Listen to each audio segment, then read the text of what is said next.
How can you keep yourself high vibe without having to think about it constantly and without letting anything bring you down from that high vibe place?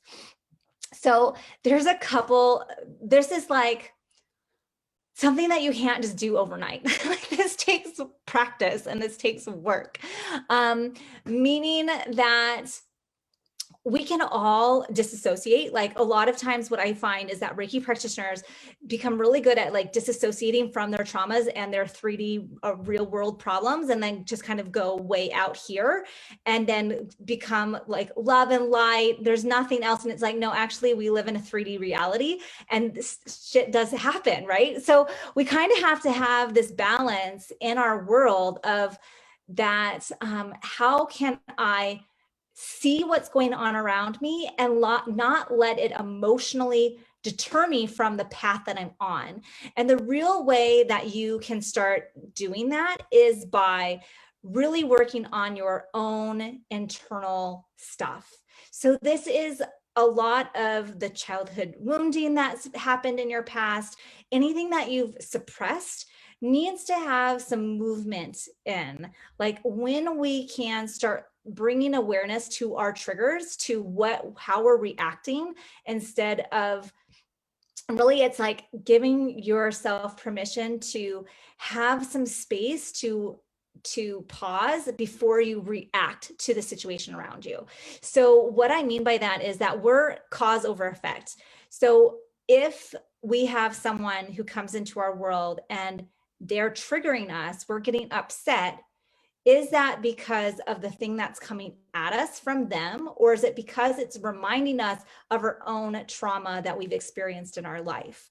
And so we need to make sure that if someone in our world, oftentimes, like, please, like, if this is resonating with you, like, just raise your hand or whatever. Oftentimes our clients or people in our life are literally attracted into our life to remind us of our own stuff that we still need to work on. And so we have things show up, whether it's clients, whether it's family members, like these people and these situations are showing up in our life, and we're actually attracting them into our life to reveal to us underlying emotional trauma that we still need to work on, to heal. And so part of this, like, how do I maintain high vibeness, is that you have to dive in and do some of the internal work. And that can be done through coaching, that can be done with my certification program, that can be done with doing your own internal work, like studying and like really looking at your shadows and what those are meaning for you. Because what happens when you can start recognizing when you're being triggered and pausing and going, am I getting upset because of them or the way my dad used to talk to me when I was a child? Okay.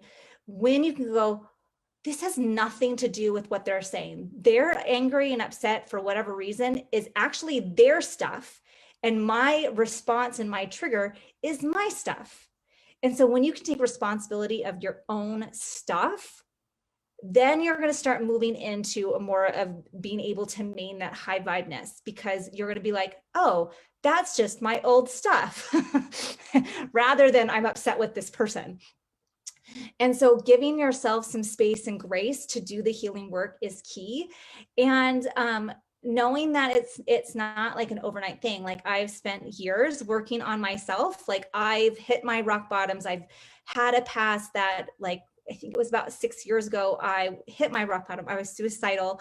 I was an anxiety case. I was in a state of despair. Thank God I didn't have any dangerous things in my home. And I really had to hit that space to say to myself, look, I got to put myself first. I am the most important person to me. I need to stay alive. And so I need to do the self-care and the self-healing. Giving up custody for a time was part of that my solution, because I needed to make sure I was taking care of me and me alone until I was ready to help others, including my husband, including my children, including, like, I had to take care of me first. And so I always say, make self-care a priority. Like if you, and I am have been a very type A frantic individual where I had to be the perfect wife. I had to be the perfect mom. I was putting myself in this box full of pressure. Right. And so me having to get the kids out the door and making their lunches, and me making sure that they were fed, and me doing all of the things caused me so much stress. And when COVID hit, it was like, I can take a deep breath. The kids have to stay home.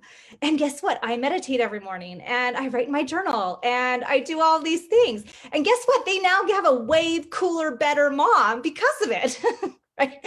Because I'm not so high strung, and my daughter is not pressured to like go to school and be around a bunch of people she doesn't want to be around, and all of these things.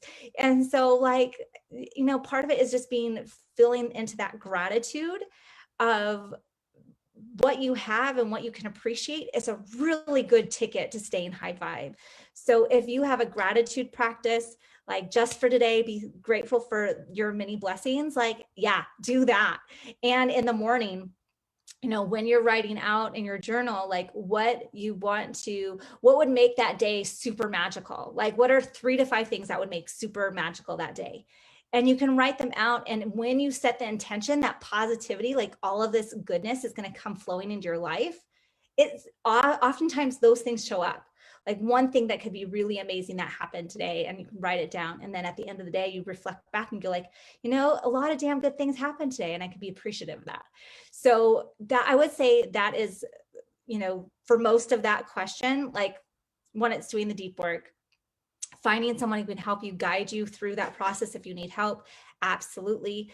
And gratitude, and giving yourself space to recognize, are you upset at the person or the situation or whatever, or is it something that it's reminding you of, right? And so for me, for a long time, I've been doing the Ho'oponopono practice because it's about clearing out old memories that are the triggers, right? And so there's so many ways that you can work on your subconscious beliefs and your wounded self and your inner child. Like I cover a ton of that in our chakra clairvoyant coaching and certification program that we're just now launching. So I'm sure that will come up too. Okay, let's let some more folks in.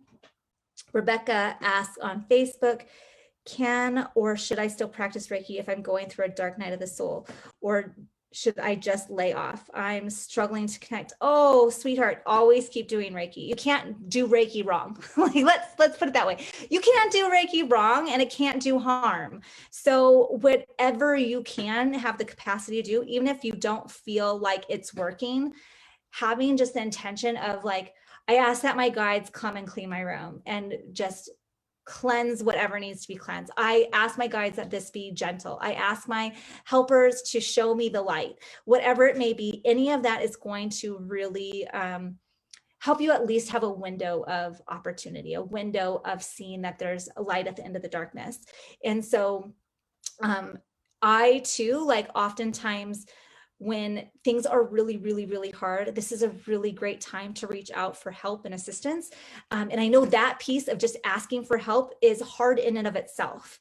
And so if you are going through your dark night of the soul, been there, I highly recommend getting Reiki from someone else, getting, whatever services that you can, have other people work on you as well. So keep doing the Reiki in whatever capacity you can, and then ask and reach out for help, because it will help give you a boost and help you come out of it. Annie says, my other suggestion to maintain and get to high vibe states is to purge. I can't agree more. Clean up old messes, things that are dragging you down, pay the bills that are waiting, finish and put away the laundry, wash the van, delete the junk mail emails, unsubscribe the emails.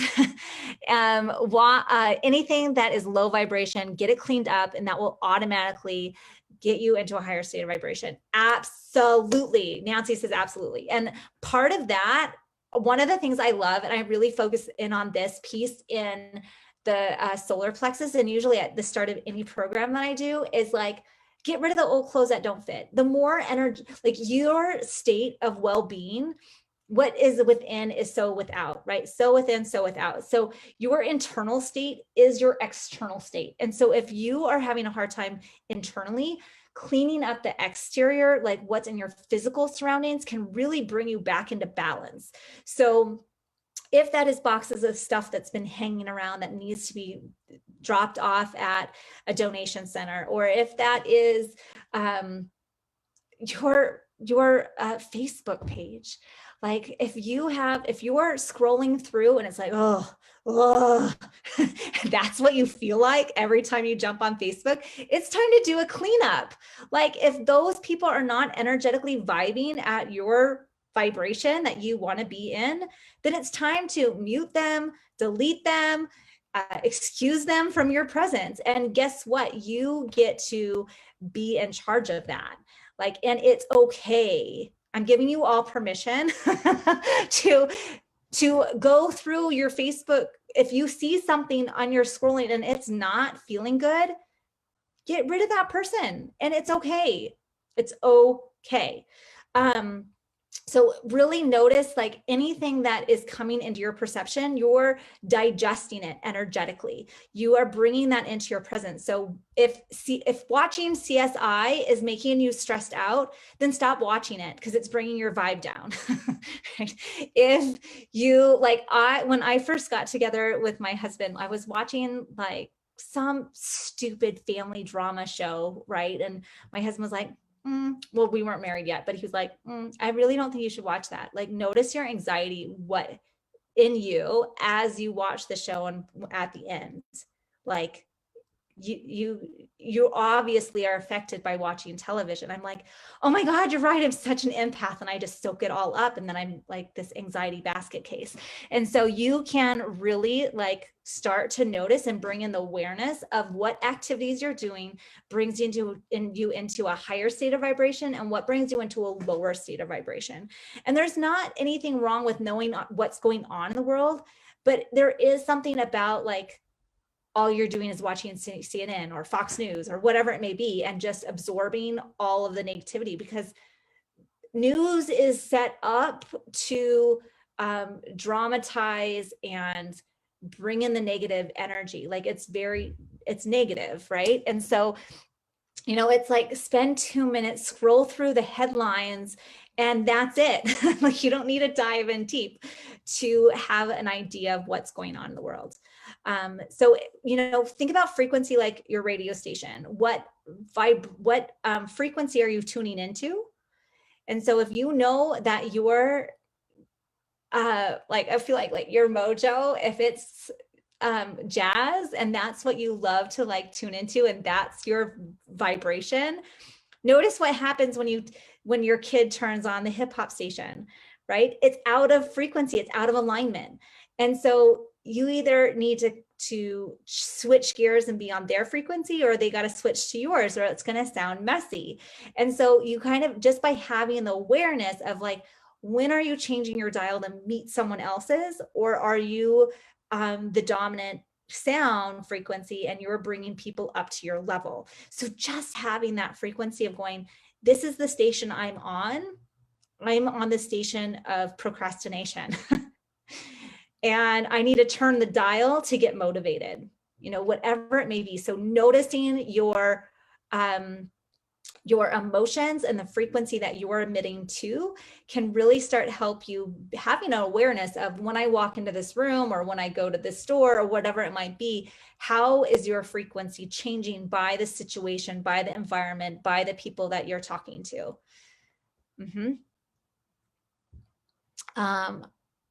We have comments. My mind kept saying that I was moving into a higher vibration, but not sure if that was just wishful thinking. There's something to say about just having the desire to be in a higher state of mind, a higher energy.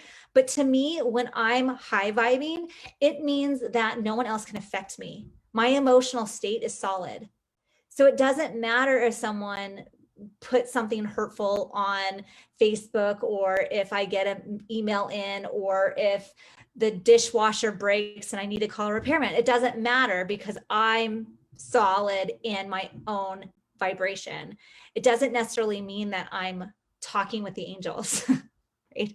So notice how it's the stability of your energy and how solid that feels. Okay. Yep. And Annie also says removing all these is like cord cutting, like getting rid of stuff is like cord cutting. And it can be intense. Like oftentimes I see people who move from one house to another.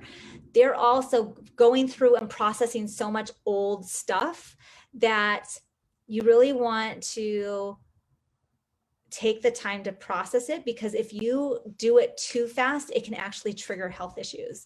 Because if all of those, if it's like cutting cords too quickly, you want to make sure that you have time to digest and process as you go. So I always like do a box a week, or do, commit to putting something away and slowly get rid of stuff. And so like I tell myself, like, if I want to buy one article of clothing, I need to get rid of 5 things in my closet, and so there's this balance going on of like, I am getting rid of stuff that I no longer need. So figure out what that is for you.